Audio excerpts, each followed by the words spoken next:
Je n'oublierai jamais ce jour-là. Le moment où j'ai senti mon cœur se briser, en même temps battre plus fort pour mon fils. Mon fils, mon petit garçon, celui que j'avais bercé dans mes bras, celui pour qui j'avais tout sacrifié, était maintenant à l'hôpital, faible, pâle et à la merci d'une maladie qui ne laissait aucune chance. Le médecin m'avait dit froidement, « Si vous ne trouvez pas de donneur compatible, il ne passera pas la semaine. » Je n'ai pas hésité une seule seconde. Il n'y avait pas de question, pas de doute. Mon fils avait besoin de moi et je lui donnerais ce que j'avais de plus précieux, un de mes reins. Le processus fut rapide, douloureux, mais rempli d'espoir. Chaque instant sous anesthésie, chaque complication éventuelle ne comptait pas. Tout ce qui importait, c'était lui voir sourire à nouveau. Et ce jour-là, quand il a ouvert les yeux après l'opération, j'ai cru que le monde s'était enfin arrêté pour nous donner un instant de paix. Son souffle était régulier, son visage enfin rosé. Le médecin me regardait et murmura « Vous avez sauvé son fils ». Et je me suis senti invincible, un héros dans ma propre histoire. Mais le bonheur peut être si fragile, et parfois, il se transforme en cauchemar. Quelques mois après l'opération, j'ai commencé à remarquer des changements subtils dans son comportement, des secrets dans ses messages, des appels qu'il refusait de prendre en ma présence, des regards fuyants que je n'avais jamais vus auparavant. Au début, je me suis dit que c'était normal, l'âge, les amis, l'adolescence. Mais mon intuition me criait que quelque chose clochait. Et puis, ce qui semblait impensable est arrivé, une trahison si profonde que même l'amour d'un père ne pouvait l'anticiper. Je n'étais pas préparé à découvrir que mon fils, celui pour qui j'avais donné une partie de moi, avait commencé à construire un monde où je n'avais plus ma place. Et c'est alors que le médecin, qui m'avait sauvé la vie et celle de mon fils, m'a révélé quelque chose qui a bouleversé mon existence, quelque chose que je n'aurais jamais imaginé. Si vous voulez connaître la vérité derrière cette trahison choquante et la révélation du médecin, n'oubliez pas de liker la vidéo et de vous abonner à ma chaîne pour des histoires comme celle-ci. Les semaines suivantes, chaque sourire de mon fils semblait caché derrière un voile que je ne pouvais percer. Je me suis surpris à fouiller ses affaires, à lire entre les lignes de ses conversations, à écouter les silences. Et là, un soir, je suis tombé sur un document que je n'étais pas censé voir. Mon cœur s'est figé. Mon fils, il mentait. Tout ce que je pensais connaître de lui, tout cet amour et cette gratitude, semblait avoir été une façade. Je ne pouvais pas y croire. Était-ce vraiment mon enfant? Le médecin, celui qui m'avait parlé calmement le jour de l'opération, m'avait toujours semblé digne de confiance. Mais quand je l'ai appelé pour lui parler de mes soupçons, il m'a demandé de venir immédiatement. Ses yeux étaient graves, son visage fermé comme jamais auparavant. « Ce que vous devez savoir dépasse ce que vous imaginez », a-t-il dit, et quelque chose dans sa voix m'a glacé le sang. Il m'a conduit dans une salle privée, loin de tout bruit et de toute interférence. Et là, il m'a montré des résultats, des preuves, des vérités que je n'étais pas préparé à affronter. Je me suis assis, incapable de bouger. Le médecin parlait, mais les mots semblaient venir d'un autre monde. Votre fils, il n'a pas seulement trahi votre confiance. Il a utilisé votre don d'une manière que personne n'aurait pu prévoir. Mes mains tremblaient, mon esprit refusait de comprendre. Comment un enfant que j'avais élevé avec amour pouvait-il me tourner le dos de cette façon? Mais le plus choquant n'était pas encore révélé. Il y avait une autre couche, un secret derrière le secret, une vérité que ni le temps, ni l'amour, ni la raison ne pouvaient justifier. Le médecin posa un dossier sur la table et je sentis que ma vie allait basculer à jamais. Tout ce que je pensais savoir sur mon fils, sur notre famille et sur ce que signifie vraiment donner venait de s'effondrer. Et ce que j'allais découvrir allait changer non seulement ma relation avec lui, mais aussi ma perception de la loyauté, de l'amour et de la trahison. Si vous voulez savoir ce que le médecin m'a révélé et comment cette trahison a commencé, n'oubliez pas de liker la vidéo et de vous abonner à ma chaîne pour ne pas manquer la suite. Le dossier que le médecin m'avait remis était épais, rempli de rapports médicaux, de notes et de photos que je n'aurais jamais pensé voir associées à mon fils. Mon souffle se coupait à chaque page tournée. Il y avait des traces, des preuves, des transactions, des actions que je n'arrivais pas à relier à l'enfant que j'avais élevé avec tant d'amour. Vous devez comprendre, dit le médecin d'une voix basse mais ferme, que parfois, même ceux que l'on aime le plus peuvent être emportés par des choix qu'on ne peut contrôler. Je voulais hurler, demander des explications, mais mes jambes refusaient de me porter. Le médecin continua, « Votre don, votre rein, il a déclenché quelque chose en lui, une dépendance, une obsession. Mon cœur se serra si fort que j'ai cru qu'il allait s'arrêter. Dépendance, obsession, comment un acte d'amour pouvait-il devenir une arme contre moi?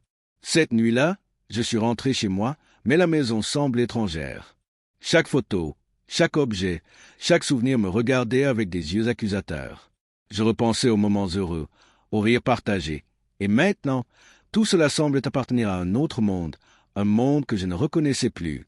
Je sentais la trahison dans chaque recoin, comme une ombre qui grandissait, prête à m'engloutir. Et puis, un message est arrivé sur mon téléphone. Mon fils. 3 mots qui m'ont fait frissonner. On se voit demain. Je savais qu'il ne venait pas pour parler d'amour ou de gratitude. Son ton était froid, calculateur. Il y avait un silence derrière ces mots qui m'a glacé le sang. Je devais faire un choix, affronter la vérité maintenant ou attendre ce qu'il avait prévu pour moi. Le lendemain, quand il est apparu à la porte, il n'y avait plus ce petit garçon que je connaissais. Il y avait un homme que je ne reconnaissais pas, un sourire glacé qui cachait quelque chose de dangereux. Et alors qu'il avançait, je compris que ce que j'avais pensé être une simple trahison n'était que le début d'un jeu bien plus sombre et cruel que tout ce que j'avais imaginé. Pour découvrir comment mon fils a utilisé ce que je lui ai donné et quelle révélation choquante le médecin m'a faite, likez la vidéo et abonnez-vous à ma chaîne pour la suite de cette histoire intense. Il entra dans le salon avec un calme déconcertant, comme si chaque geste était calculé. Son regard ne cherchait pas à me rassurer. Il me scrutait, me jaugeait, comme si j'étais un étranger dans ma propre maison. Je voulais l'arrêter, lui demander pourquoi elle agissait ainsi, mais ma voix était bloquée, étouffée par l'angoisse et l'incompréhension. Je voyais maintenant que le garçon que j'avais sauvé n'existait plus. Ce qu'il était devenu, c'était quelqu'un que je n'aurais jamais cru capable de trahison. Il s'assit en face de moi, le visage impassible, et dit simplement « Tu crois que tu m'as sauvé, mais en réalité, tu m'as mis en cage. » Chaque mot résonnait comme un coup de marteau dans ma poitrine. Je ne comprenais pas. Moi, mon seul désir avait été de lui donner la vie, de lui offrir une chance de continuer à vivre. Et maintenant, il me disait que mon amour était devenu sa prison. C'est alors que je me suis souvenu des paroles du médecin. Les indices étaient là depuis le début, mais je ne voulais pas les voir. Mon don avait réveillé en lui quelque chose de sombre, quelque chose que même le lien du sang ne pouvait contenir. Et dans cette conversation glaciale, j'ai commencé à comprendre l'étendue de ce qu'il avait fait derrière mon dos. Des actes que je n'aurais jamais imaginés, des secrets qui auraient pu détruire toute notre famille. Je voulais hurler, pleurer, tout à la fois. Mais il y avait un silence entre nous, lourd, pesant, rempli de cette tension que l'on ne peut briser que par la vérité. Et c'est là que le médecin m'avait averti. Préparez-vous, ce que vous allez découvrir pourrait changer non seulement votre relation avec lui, mais tout ce que vous pensez savoir sur la loyauté et l'amour.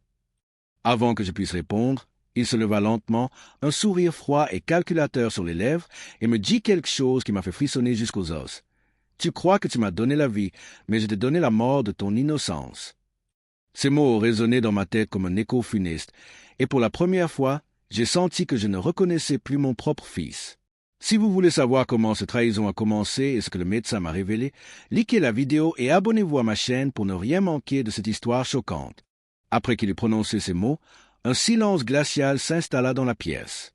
Je le regardais, incapable de comprendre, tandis qu'il me fixait avec ce mélange d'arrogance et de froide détermination. Tout ce que j'avais fait pour lui, chaque sacrifice, chaque douleur endurée pour lui sauver la vie, semblait s'évaporer dans l'air. Mon fils, mon enfant, l'être que j'avais aimé plus que tout, était devenu un étranger. Je me suis rappelé ce que le médecin m'avait dit ce jour-là. Certaines vérités ne se révèlent que lorsque vous êtes prêt, et même alors, elles peuvent vous détruire. Je sentais que j'étais sur le point de découvrir quelque chose qui allait me briser, quelque chose que je ne pourrais jamais oublier. Je voulais lui demander pourquoi, mais ma gorge se noua, même en refusant de sortir. Alors il s'assit à nouveau, plus près cette fois, et commença à me parler de son monde caché. Des décisions qu'il avait prises dans l'ombre, des alliances qu'il avait formées avec des gens que je n'aurais jamais imaginé fréquenter. Mon cœur battait à tout rompre. Chaque révélation était pire que la précédente. Tout mon instinct me criait de fuir, de crier, mais je restais là, hypnotisé par la gravité de ses aveux. Et puis il révéla quelque chose qui me figea sur place. Il parlait de mon don, de ce rein que je lui avais donné, et de ce qu'il avait déclenché en lui, quelque chose de si sombre que même l'amour d'un père n'aurait pu empêcher son développement. « Tu pensais que tu m'avais sauvé, dit-il doucement, presque comme un chuchotement cruel, mais en réalité, Tu as créé une dette que tu ne pourras jamais récupérer, et je compte bien l'utiliser. » Ces mots résonnaient dans ma tête comme un écho sinistre. Comment pouvait-il dire une chose pareille? Comment pouvait-il transformer un acte d'amour pur en menace et manipulation?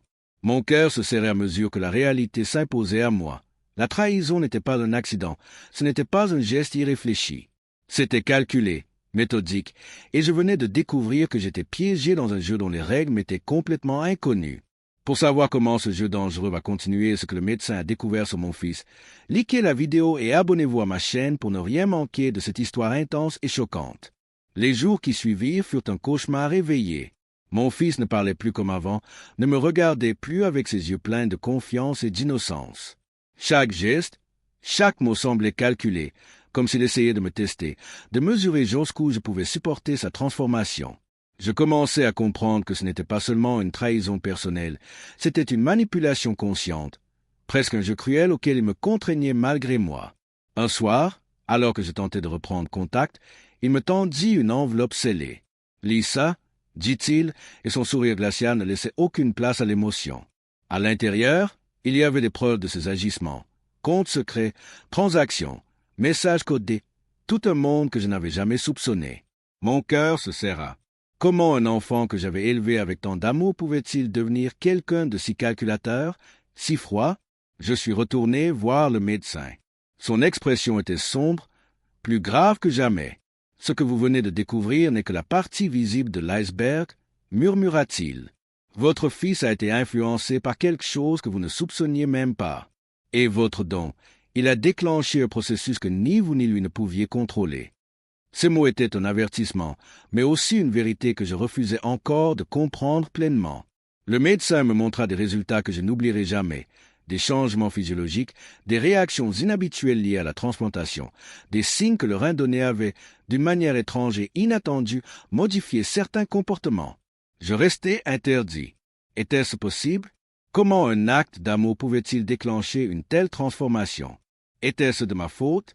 Cette nuit-là, je rentrai chez moi avec un sentiment d'angoisse suffocante. Mon fils dormait dans sa chambre, mais je savais que ce sommeil cachait des secrets dangereux. Je me demandais ce qu'il préparait, comment il comptait utiliser ce que je lui avais donné. Et surtout, si je serais encore capable de protéger ma propre vie, maintenant que la personne que j'avais aimée plus que tout s'était retournée contre moi. Pour découvrir jusqu'où mon fils est allé dans sa trahison et la vérité que le médecin m'a révélée, likez la vidéo et abonnez-vous à ma chaîne pour ne rien manquer de cette histoire choquante. Le lendemain matin, je me réveillai avec un pressentiment terrible. Quelque chose avait changé pendant la nuit, une présence invisible dans la maison qui me rendait nerveux à chaque pas. Mon fils n'était pas là quand je suis allé le chercher, et son téléphone vibrait sans cesse avec des messages que je ne pouvais pas lire. Je sentais que chaque minute me rapprochait d'une vérité que je n'étais pas prêt à affronter. Puis le téléphone sonna. C'était le médecin. Sa voix était glaciale. « Venez immédiatement, il faut que vous voyiez ça avant qu'il ne soit trop tard. » Mon cœur se mit à battre si vite que j'eus l'impression qu'il allait exploser. Je ne savais pas ce que j'allais découvrir, mais quelque chose me disait que ce n'était pas simplement des mensonges ou des secrets d'adolescents. C'était plus grave, bien plus grave. En arrivant à l'hôpital, le médecin m'attendait dans son bureau, les yeux remplis d'une gravité que je n'avais jamais vue. « Votre fils, il a utilisé votre don pour quelque chose de dangereux, quelque chose qui pourrait détruire sa vie et la vôtre, » dit-il. Il me tendit une pile de documents, des résultats d'analyse, des relevés financiers, des correspondances, tout pointait vers une manipulation méthodique planifiée depuis longtemps. Je lus avec horreur. Mon propre sang, mon propre enfant, avait transformé mon don en levier de pouvoir, de contrôle et de menace. Il n'avait pas seulement trahi ma confiance, il avait commencé à me manipuler, à utiliser ma générosité contre moi. Chaque geste que j'avais fait pour lui, chaque sacrifice, devenait maintenant une arme dans ses mains. Je quittai le bureau du médecin avec une boule dans la gorge et un sentiment de terreur croissante. Ma maison, mon fils, ma famille, rien n'était plus ce que j'avais connu. Et cette pensée me frappait avec une intensité que je n'avais jamais ressentie. Comment un acte d'amour pouvait-il se transformer en cauchemar? Et surtout, jusqu'où allait-il aller pour obtenir ce qu'il voulait? Le soir, quand je rentrais chez moi, il m'attendait dans le salon, calme, sûr de lui, comme si rien de tout cela n'était jamais arrivé. Et il me dit simplement, avec ce sourire froid, « Tu pensais que je te devais tout, Mais en réalité, c'est moi qui décide de ce que tu mérites. Ces mots résonnèrent dans ma tête, et je sus à ce moment-là que rien ne serait jamais plus comme avant. Pour découvrir quelles actions choquantes mon fils a entreprises et comment le médecin va m'aider à comprendre cette trahison, likez la vidéo et abonnez-vous à ma chaîne pour ne rien manquer de la suite de cette histoire. Cette nuit-là, je restais éveillé, incapable de fermer l'œil. Les murs de ma maison semblaient se rapprocher, étouffants, comme si chaque souvenir, chaque rire passé avec mon fils, me revenait en pleine figure pour me rappeler ce qui avait été trahi. Je me demandais comment j'avais pu être aussi aveugle, comment un acte d'amour avait pu engendrer quelque chose de si monstrueux. Le lendemain, le médecin m'appela encore une fois, plus pressant que jamais. « Il y a quelque chose que vous devez voir immédiatement, » dit-il. Je me rendis à l'hôpital, le cœur battant, les mains moites. Dans son bureau, il me tendit un nouveau dossier. Mais cette fois, ce n'était pas seulement des preuves de manipulation ou des transactions suspectes, c'étaient des documents qui révélaient que mon fils avait mis sa vie et la mienne en danger. Des secrets que je n'avais jamais imaginés, des contacts avec des personnes influentes et dangereuses, des menaces voilées que je ne comprenais pas encore pleinement. Je sentis un vertige me prendre. Chaque ligne que je lisais semblait me rapprocher d'un précipice. Comment un garçon que j'avais sauvé pouvait-il se transformer en quelqu'un capable de jouer avec la vie de son propre père? Et comment pouvais-je réparer quelque chose qui semblait irréparable? Le médecin me regarda, grave, et dit d'une voix basse, « Vous devez comprendre, votre don a été le déclencheur, mais ce qui s'est développé après est bien plus complexe que nous ne pouvions l'imaginer. Il y a des forces que vous ne voyez pas, et il les utilise sans le savoir. » À ce moment-là, je compris que la trahison n'était qu'un début. Mon fils n'était plus simplement un enfant rebelle ou ingrat. Il était devenu une pièce maîtresse dans un jeu bien plus vaste, un jeu où je n'avais aucun contrôle. Chaque décision que je prendrais désormais pourrait avoir des conséquences irréversibles, et je devais agir avec prudence avant qu'il ne soit trop tard. Et puis, à mon retour à la maison, je trouvai sur la table mon manuscrit, simple mais glaçant. Tu ne sais pas encore tout, mais bientôt, tu comprendras. Ces mots résonnèrent comme un avertissement sinistre. La personne que j'avais aimé protéger était maintenant celle qui me tenait en otage, et je devais découvrir jusqu'où elle irait pour accomplir ses plans. Pour savoir quelle manœuvre dangereuse mon fils a déjà mise en place et comment le médecin va m'éclairer sur cette situation, likez la vidéo et abonnez-vous à ma chaîne pour ne rien manquer de la suite de cette histoire. Les jours qui suivirent furent un enfer silencieux. Chaque appel, chaque message, chaque mouvement de mon fils me mettait sur les nerfs. Je sentais que chaque instant pouvait basculer, que la prochaine action serait décisive. Et plus j'essayais de comprendre, plus les pièces du puzzle se mettaient en place, révélant une image que je n'étais pas prêt à voir. Une nuit, le médecin m'appela à nouveau, sa voix empreinte d'urgence. « Il faut que vous veniez immédiatement. Ce que nous avons découvert dépasse tout ce que nous pouvions imaginer. » Mon cœur se serra, ma respiration s'accéléra. Je savais que ce que j'allais voir allait changer ma vie à jamais. En arrivant, il me tendit des documents et des images qui me laissèrent sans voix. Mon fils, il avait utilisé mon don d'une manière qui mettait non seulement sa vie en danger, mais aussi la mienne. Des contacts avec des personnes influentes et dangereuses, des secrets soigneusement cachés, des manipulations que je n'avais jamais soupçonnées. Tout indiquait qu'il était en train de jouer un jeu mortel, et que j'étais maintenant une pièce dans ce jeu. Je sentis une colère sourde monter en moi, mêlée à une peur que je n'avais jamais connue. Comment pouvait-il trahir à ce point celui qui avait tout fait pour lui? Chaque sacrifice, chaque douleur endurée pour lui sauver la vie, et maintenant, tout était utilisé contre moi. Quand je rentrais chez moi ce soir-là, mon fils m'attendait, calme, presque triomphant. Ses yeux brillaient d'une intensité que je n'avais jamais vue. « Tu crois encore que tu contrôles la situation ?» dit-il doucement, presque comme un chuchotement cruel. « Mais le contrôle, maintenant, c'est moi qui l'ai. » Ces mots résonnèrent dans ma tête et je sus, à cet instant précis, que ma vie et mon futur étaient suspendus à cette décision. Le médecin m'avait prévenu, mais rien ne pouvait me préparer à l'ampleur de la manipulation, à la froideur de ce regard que j'avais jadis connu comme celui d'un enfant innocent. Et je compris alors que ce n'était plus seulement une question d'amour ou de trahison, c'était une question de survie. Pour savoir comment je vais affronter cette trahison et ce que le médecin va révéler de plus sur mon fils, likez la vidéo et abonnez-vous à ma chaîne pour ne rien manquer de la conclusion de cette histoire incroyable. Le jour où tout a basculé enfin arriva. Je savais que je ne pouvais plus reculer. Chaque regard, chaque silence de mon fils me rappelait l'urgence de comprendre ce qu'il avait fait et pourquoi. Je me rendis une dernière fois chez le médecin, le cœur lourd, l'esprit en alerte. Ses yeux, habituellement calmes et rassurants, étaient emplis d'une gravité que je n'avais jamais vue. Ce que vous allez découvrir maintenant, dit-il, pourrait changer non seulement votre relation avec votre fils, mais aussi votre vision de la vie elle-même. Il me montra alors des preuves irréfutables, des alliances, des manipulations, des mensonges savamment orchestrés. Mon don, serein que je lui avais offert avec tout l'amour d'un père, avait été utilisé comme levier pour obtenir ce qu'il voulait. Mais ce n'était pas tout. Le médecin me révéla une vérité que je n'aurais jamais imaginée. Certaines conséquences physiques et psychologiques de la transplantation avaient déclenché en lui des comportements imprévisibles, presque incontrôlables. Mon geste d'amour pur avait involontairement libéré quelque chose de dangereux. Je sentis mon cœur se serrer, la douleur et la colère se mêlant à une tristesse profonde. Je réalisai que mon fils, que j'avais aimé plus que tout, était désormais une personne que je devais affronter, comprendre et craindre. Pourtant, malgré tout, je ne pouvais pas abandonner. Mon instinct de père me poussait à chercher une solution, une chance de réparer ce qui semblait irréparable. Quand je rentrai chez moi, il m'attendait, comme s'il savait que je venais pour découvrir la vérité. Son sourire, froid et calculateur, ne laissait aucune place à l'émotion. « Tu pensais me sauver, » dit-il calmement, « mais tu ne faisais que déclencher mon vrai potentiel. » Mon souffle se coupa. Les mots résonnaient, glacial, dans chaque fibre de mon être. J'étais face à mon fils, mais ce n'était plus l'enfant que j'avais connu. Et pourtant, au milieu de cette trahison, une lueur d'espoir subsistait. Le médecin m'avait préparé à un plan, une stratégie pour reprendre le contrôle, pour comprendre et peut-être sauver non seulement ma vie, mais aussi celle de mon fils. Mais ce que je ne savais pas encore, c'est que cette trahison allait me pousser à découvrir une force en moi que je n'avais jamais soupçonnée, et que l'histoire que je croyais connaître était loin d'être terminée.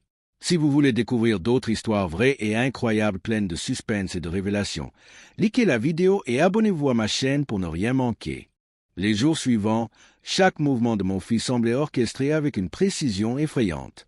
Il savait que je scrutais ses moindres gestes, et pourtant, il continuait à agir comme si tout était sous son contrôle.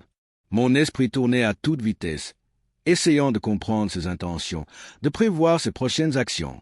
Chaque sourire qu'il m'adressait était calculé, chaque parole soigneusement choisie. Je réalisais que je n'étais plus seulement un père aimant face à son enfant, j'étais maintenant un adversaire dans un jeu que je ne comprenais pas encore entièrement. Le médecin, inquiet, me conseilla de ne pas agir seul. Il y a des choses que vous ne voyez pas encore, des manipulations invisibles qui peuvent avoir des conséquences graves, me dit-il. Il me montra de nouveaux documents, des traces de communication et des mouvements financiers que je n'avais jamais imaginés. Mon fils avait utilisé mon don pour créer un réseau secret, une toile d'influence qui dépassait de loin ce que j'aurais pu concevoir. Chaque détail semblait planifié, chaque geste avait une raison que je devais découvrir.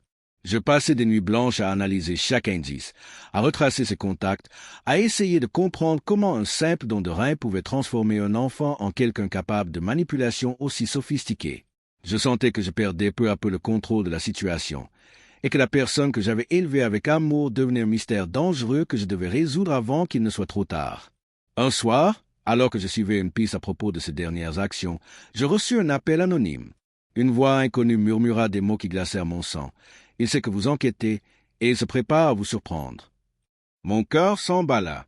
Tout ce que j'avais entrepris jusqu'à présent pour protéger ma famille et comprendre son comportement risquait désormais de se retourner contre moi. Je me rendis compte que chaque décision que je prenais, chaque mouvement, chaque contact pouvait être observé et anticipé. Mon fils n'était plus simplement un adolescent rebelle, il était devenu une force que je devais affronter avec intelligence et précaution. Et tandis que je rentrais chez moi cette nuit-là, je sentis une tension croissante, un sentiment que quelque chose allait se produire, quelque chose qui changerait à jamais notre relation et notre vie, et que je n'étais encore qu'au début de cette confrontation. Le moment de vérité arriva enfin, comme une tempête silencieuse prête à tout emporter sur son passage. Mon fils se tenait devant moi, ses yeux brillants d'une détermination glaciale, le même regard que j'avais vu grandir depuis son enfance, mais désormais transformé en une âme redoutable. Tout l'amour que j'avais porté, chaque sacrifice, chaque douleur que j'avais endurée pour lui, tout cela avait construit le terrain sur lequel il s'était élevé, mais d'une manière que je n'avais jamais imaginée. Je sentis mon cœur se briser et, en même temps, une étrange force monter en moi. Le médecin m'avait préparé à ce moment, mais aucune préparation ne pouvait rendre réelle la confrontation avec celui que l'on a aimé plus que soi-même et qui se tient désormais comme un adversaire invisible et imprévisible. Je compris que ce que je croyais être une trahison simple était en réalité une série de plans élaborés, minutieux, et que chaque geste de mon fils était calculé pour tester mes limites, pour me pousser à bout et pour me faire comprendre qu'il avait changé, et que notre lien ne serait plus jamais le même. Je sentis une colère bouillonner en moi, mais elle était mêlée à une compassion que je ne pouvais ignorer. Malgré tout ce qu'il avait fait, il restait mon fils, et dans ce regard, je voyais aussi la peur, la confusion et la solitude qui l'avaient guidé jusqu'ici. C'était comme si l'ombre de la maladie, de mon don et de notre amour s'était mêlée pour créer une tempête humaine que nous devions affronter ensemble ou nous détruire mutuellement. Alors, dans un silence pesant, je pris la décision qui allait changer nos vies. Je ne pouvais plus rester passif. Je devais agir avec courage, intelligence et cœur. Avec l'aide du médecin, j'ai commencé à déconstruire les secrets, à comprendre les manipulations et à reconstruire, lentement, le pont fragile qui restait entre nous. Ce fut un combat intérieur et extérieur, chaque jour plus intense que le précédent, mais chaque effort me rapprochait d'une vérité. L'amour, même trahi, pouvait se transformer en force, en lumière au milieu des ténèbres. Et au moment où il réalisa que je ne céderais pas, qu'aucune manipulation ne pouvait détruire totalement ce lien, quelque chose changea. Un silence, puis un regard sincère, un éclat de reconnaissance et de compréhension. La trahison avait laissé ses cicatrices, mais la réconciliation et la force de notre lien humain purent émerger. Je compris enfin que donner un rein n'était pas seulement offrir la vie, c'était accepter les risques de l'âme humaine et la possibilité que l'amour le plus pur survive même aux ombres les plus profondes.